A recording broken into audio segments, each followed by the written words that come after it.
Okay, so the project I worked on focused on Irish women writers of children's fiction in the late 19th century and early 20th centuries. And it used two collections, as Jerry mentioned, the John Manning collection of children's books and UCD special collections, and the more intriguing papers, which are in the National Library of Ireland.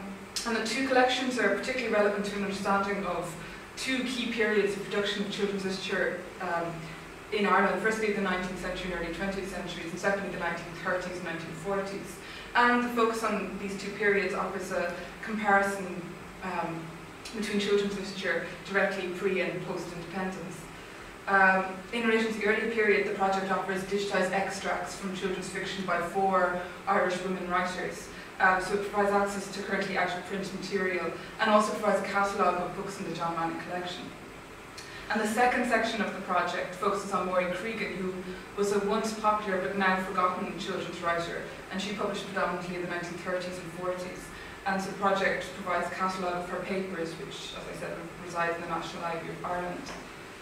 So one of the major aims of the project was to begin to delineate a literary history of women's writing for children in Ireland between 1870 and 1940. And this type of material has been neglected critically. In critical writing about children's history in Ireland, male writers such as Padraig Pearse, Padraig Cullen, and Oscar Wilde, and the literary culture and reading practices of boys has been focused on. That's dominant, whereas girls' literary culture has been largely neglected. Despite Siobhan Kilfeather's identification of a considerable increase in fiction for girls and young women in the latter half of the 19th century, and despite that critical absence surrounding girls' literary culture in Ireland, there's a significant number of Irish women writing children's books aimed at girls, particularly between 1870 and 1920. And it includes the writers whose work was digitised as part of this project: Elsie Mead, Rosamund Holland, May Cremellin, and Catherine Tynan. So the project demonstrated with a small selection of material the potential for making such texts available and to draw attention to the presence of Irish women's writing for children in this time period. And the project also aimed to stimulate debate about children's literature, specifically that by Irish women writers in the period, and it did so by arranging 2 events: a symposium on Irish children's literature, which invited Irish writers and critics working in the field to discuss the possibilities for digitising children's literature and the state of children's literature in Ireland.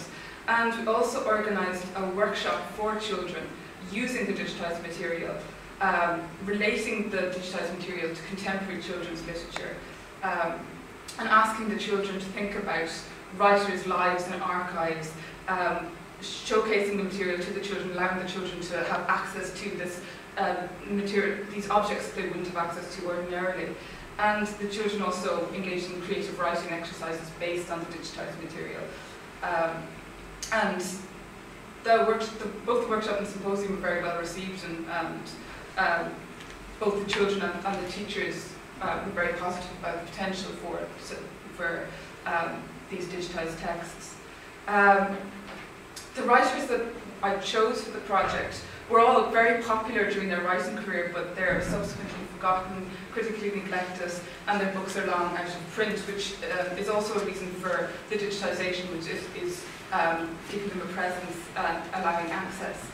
And it's also likely that their neglect is due possibly to the young female audience, to their role as popular literature.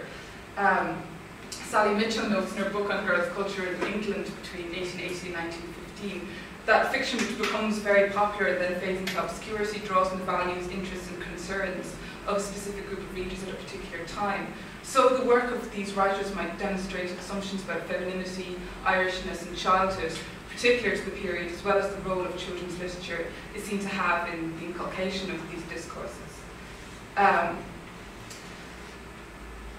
In the symposium that we held, Mary Shine Thompson from St. Pat's, critic of children's literature, she identified focus on new media and the possibilities of digitisation as future directions of research in children's literature in her concluding paper of the symposium, which is directly significant for this project. The importance of this project was establishing a critical presence for such writers, and their location in the same virtual space was providing a literary history of Irish women writers and children's history in the period, as well as a platform for critical engagement with the material itself, making potential connections, influences and trends discernible. Thanks very much.